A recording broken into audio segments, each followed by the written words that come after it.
Hot property music. Kilati.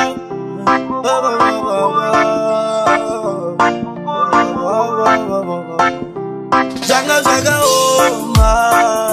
asinda kakusimbisa ndikusiye dali kano kambo texta chinditi hani twese ndinozvitambira nekuda kwerudo nekuda kwechinangwa ndangoda kukuchengeta iwewe hani kano kandisiya ndinodiwa nani ndiwe chikonzero chine chandirarame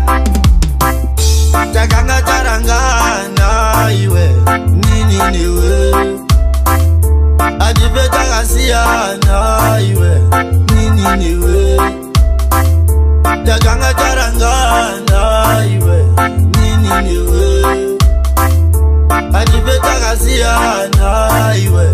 nini niwe chingweta undizivisewo chinonzirudo chingweta undizivisewo andimbotamburawo chinonzirudo mundiva wangu uripo ndonatirambe tichinzwanana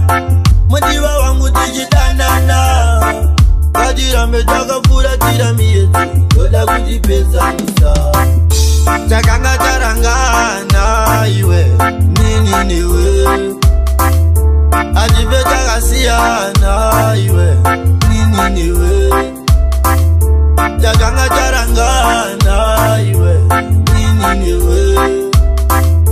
adive takasiyana iwe nini niwe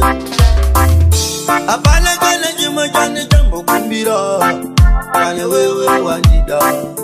panyaya dzerudo ini ndinozotambira pane wewe wandipa chingweta undizivisewo chinonzirudo chingweta undizivisewo andimbotamburawo chinonzirudo mundiva wangu uripo takanga tarangana iwe nini niwe adive takasiyana iwe nini niwe takanga tarangana iwe nini niwe adive takasiyana iwe nini niwe zanga zvakaoma